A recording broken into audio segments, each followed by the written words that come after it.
Hey there, it's Mastin, and today I have a very deep and touching topic that I want to talk to you about. It's a serious topic actually, and something that might trigger you, and my hope is that it will also help you find solace, help you find some healing, help you find some peace. And if there's anyone that you know that's been through any type of abuse, maybe it will help them too.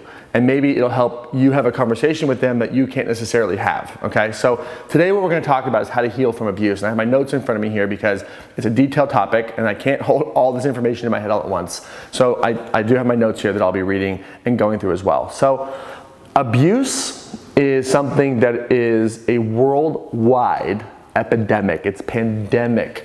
And because I'm a life interventionist, and what that means is I help people identify the root cause of what holds them back.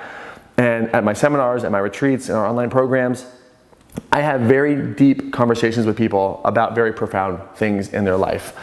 And I've had, my clientele is primarily female, probably 95% female. And I've had the privilege to bear witness to, thousands of stories of abuse. And to help my clients and help the people who come to me find a different perspective, to find meaning, and hopefully, if we do our job right here, to heal from the abuse that they've been through, whether it's physical abuse, sexual abuse, trauma, emotional abuse, you name it. I've pretty much seen it all. But I've heard stories from some of our clients that make, Friday the 13th seem like a Disney film. So I have tremendous respect for this topic. I know that this topic is not something that's easy to talk about, and it's certainly not something that, I take lightly. So I want you to know that this topic and what I'm going to share with you today, I have these 10 lessons that I've learned in helping people heal from abuse that I think could be very helpful for you. And abuse can be the root cause of addiction, it can be the root cause of suicide, it can be the root cause of a lot of negative outcomes in our life. Bulimia, anorexia, addiction, you name it. And the thing about abuse is that it gets passed down generation to generation. So what this means is, if someone's abusing someone, chances are they were abused by someone else and that person was abused by someone else. So it's this sort of genealogical thing that's passed down generation to generation. So it's not that someone's not guilty for having done the abuse to you, but a part of them is also in pain, a part of them was hurting. And so what that means is that it's not entirely their fault. There's nervous system programming, there's unconscious programming where this is all they know. And so there can be a lot of rage, a lot of anger, a lot of sadness when you think about someone who's hurt you, but you gotta understand that someone also hurt them. And so this has been passed down for a long period of time. And what's really fascinating is that, doing the work that I do, I just wanted to help people. I didn't really set out to work with people who have experienced abuse in the beginning. I remember the very first time I worked with someone, one of my clients said that she had experienced some sexual abuse, and I did not know what to do. And I said, look, I've never worked with this before. This is not really in my scope or purview of what I do.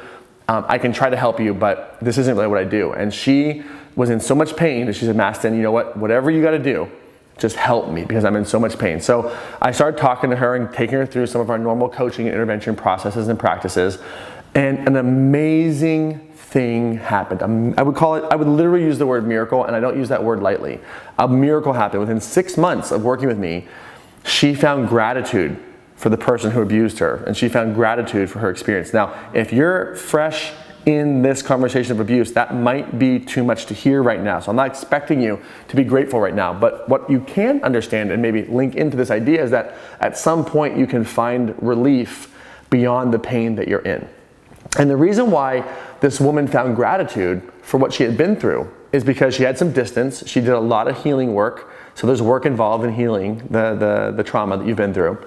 However, what she realized is that because she went through the abuse that she went through, that she had a very unique perspective and a very unique gift to help other women who have been through similar things, who didn't have the resources or the same blessings or the same opportunities that she had to heal from her abuse. And so all of a sudden she realized that even though we would never justify what happened to her, and we would never say that it was okay, and we would never want it to happen again, for whatever reason, now that it's happened, she can help other women who have been through things, and she has a level of empathy, she has a level of understanding, and she has a level of experience that I will never have.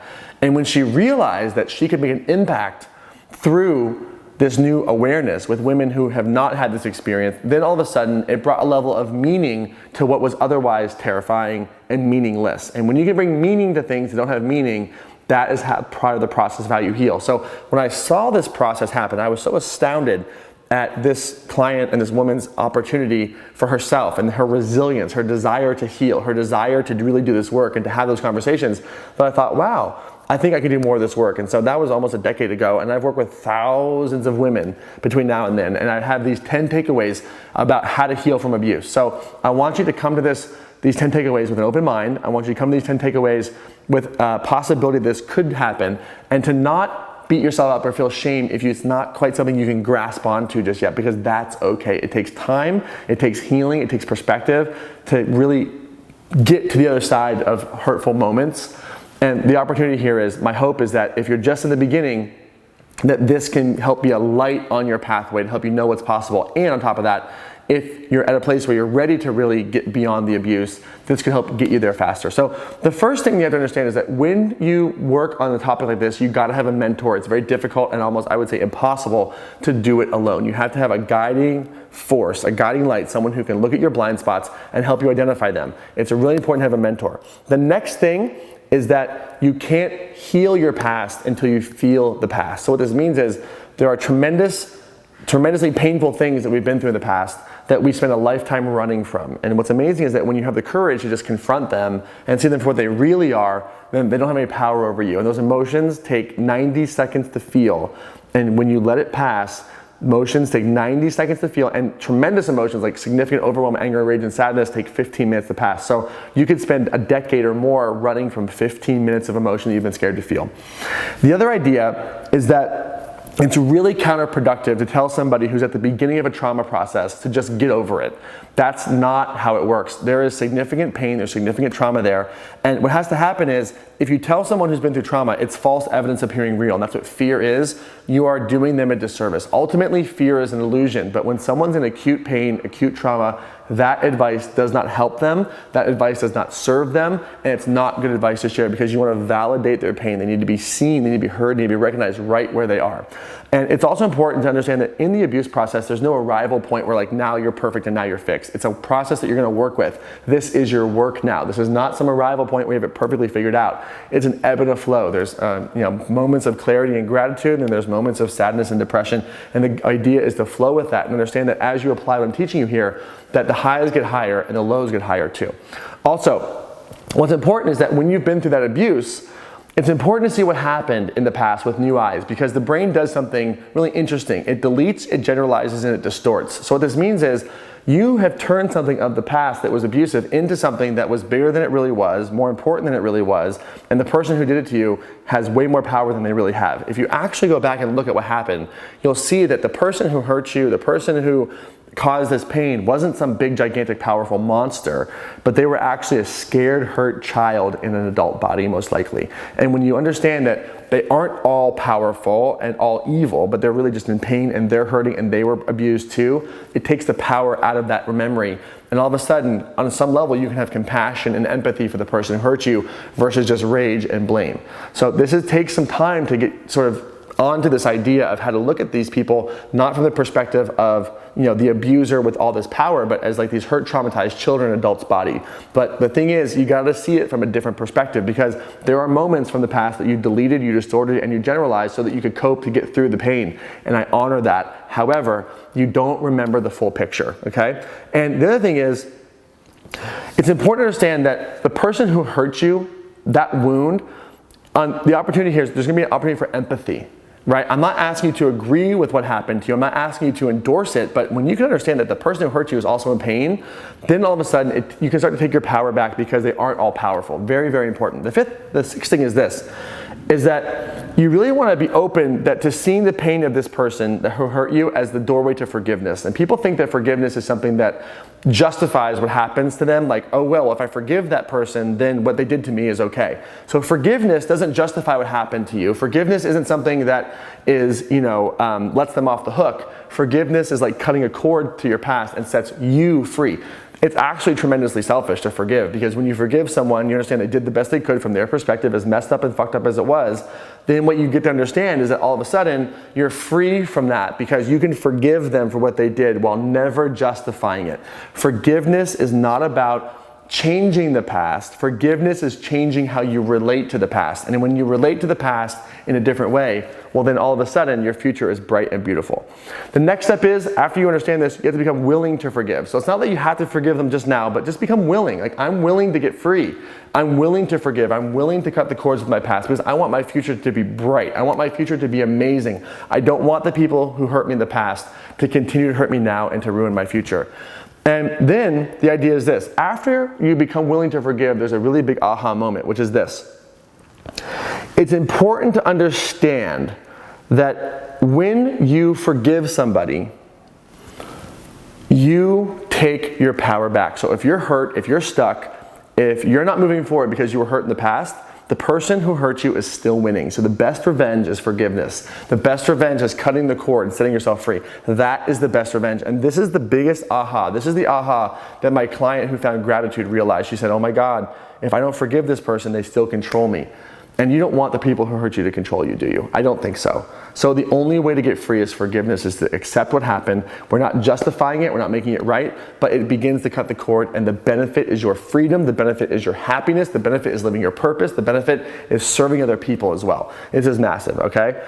And then what you have to understand is revenge, in this case, is success. So when you forgive, that is the best revenge. When you forgive and you step into a new successful life, that is the best revenge in the people that hurt you. So revenge is not hurting them. Revenge is not getting back at them.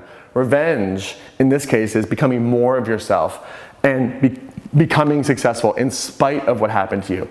The truth is, what happened to you is not what makes you significant. What makes you significant is how you respond to the past. What makes you significant is how you decide to deal with the pain of the past. Everyone on some level has been traumatized. And the people who have been through the worst in the world know that when they forgive, when they cut that cord, it's a game changer. And what's so incredible about this is that success can be your best revenge, not getting back at them and not causing more pain.